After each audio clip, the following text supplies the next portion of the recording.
ubwo rwose noneho hariho n'urw'imyaka 10 mbarurukiremo ku buryo nzabyara bitinze pe.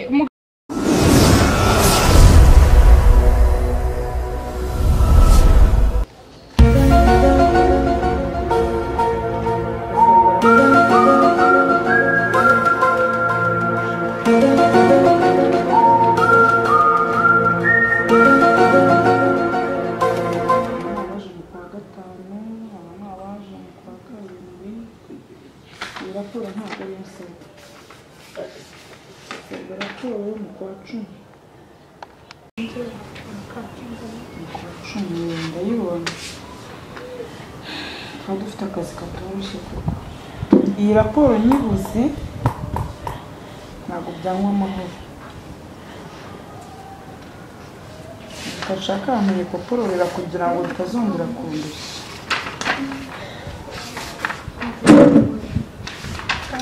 Kuko kuvanga amaraporo y'abarwayi y'abapfuye ntabwo ari byo.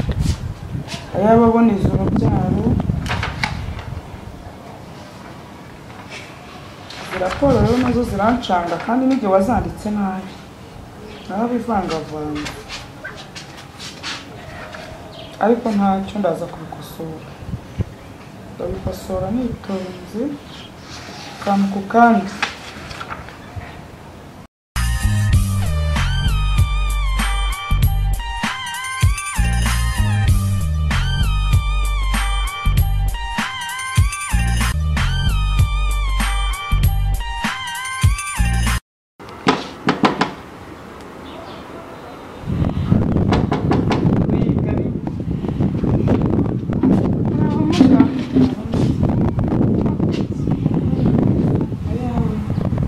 Nanjye ni neza buhoro.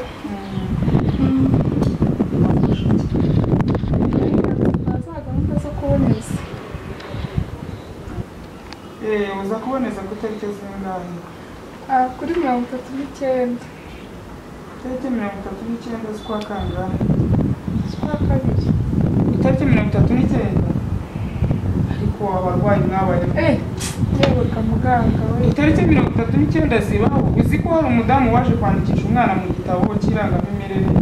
Twamubaza umwana igihe yavukiye akavuga ngo ni igihe ngo ku muturanyi we ngo bari bamwekesheje. Ubundi twongeye tumubajije aravuga ngo icyo gihe ngo bakimaga amasaka. Kuki mudakura mu bitekerezo mugahora mumeze nk'aba? Umugabo mfite abayantesheje umutwe. Urashaka kuvuga 29 ndajishwa mvuga 39. Ariko za kuri 29. 29 z'ukwa gatanu z'ukwa kabiri. Okay. Ariko namwe mujye muba abantu barisiye mujye mujijura.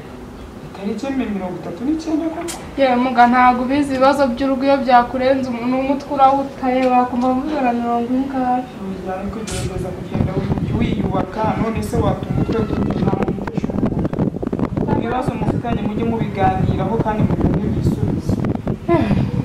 Iyo byo byakunda. Wambwira ngo witwa Rebeka? Mukarusine. Mukarusine Rebeka. Urashaka kuboneza ukoresheje uburyo bw'urushinge. Uje kuboneza warakaye, ubundi yuza kuboneza umutware wawe ni byiza kuza guherekeje, kandi nanone ni byiza kugira ngo mwumvikane uburyo bwo kuboneza nibyo byiza, kugira ngo bitagira uwo bibangamira umwe muri mwe, bitabangamira umutware wawe cyangwa nawe bikakugiraho ingaruka.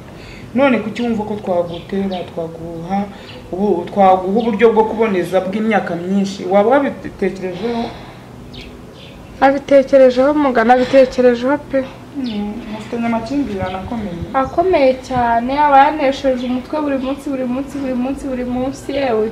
Nanya noneho ni wacu kujyayo nsigaye n'abagiretse ko nabo barampazi. Ufite abana bangahe? Hano. Uza kuboneza urubyaro nta mwana n'umwe ufite? Hano pe. Nta n'uwo nshaka kuko nta mwana nifuza ko yakwinjira muri uriya rugo n'amakimbirane aruhora. None se ubwo uzagira amahoro nta mwana, ubundi ugomba kubyara umwana umwe nibura, ubundi ukaboneza aho umwana. Ubwo se uboneje urubyaro bikagenda burundu byagenda gute?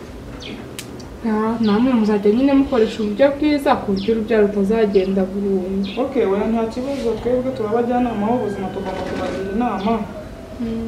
Rero nta kibazo, turakoresha uburyo wari usanzwe ukoresha, ugende ubitekerezeho neza.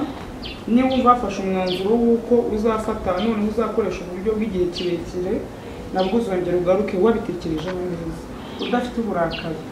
Ubu ugiye kuntera urw'imyaka 2 n'ubundi niyo nabimaze. Ndagusubiza ku bwo wari usanzwe ukoresha n'ubundi. Nzagerageza rwose. Kandi ujye wirinda kuza kuboneza warakaye. Nubwo yaba yakubabaje amakimbirane kandi mujye muyashyira mu miryango bayakemure. Burya no kugirana amakimbirane ukagenda ukabyiherera ntabwo biba byiza. Uvamo ibibazo bya hato na hatoya. Sawa, randevu yawe uzagaruka kuri 25 z'ukwa gatandatu.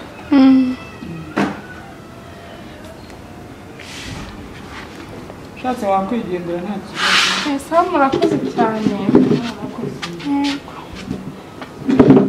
Ibihe bya none noneho birakomeye. Ubu nk'ubivuye ahangaha yataye umutwe ngaje kuboneza ntiyabyaye. Abakobwa gashinge, abana gashinge, abadamu gashinge. Yawe ishinge nazo rwose baraziteza wagira ngo nko kurya umuceri. Ariko uyu mugabo washatse uyu mugore nawe yaragendesheje. Unazabyara ngaziteje ishinge paka busa ari guhina. Namugira inama yo kubireka ahubwo akabyara no kubyara sibi. Twebwe se ba mama ko batubyaye twabaye. Ubu hari icyo babaye.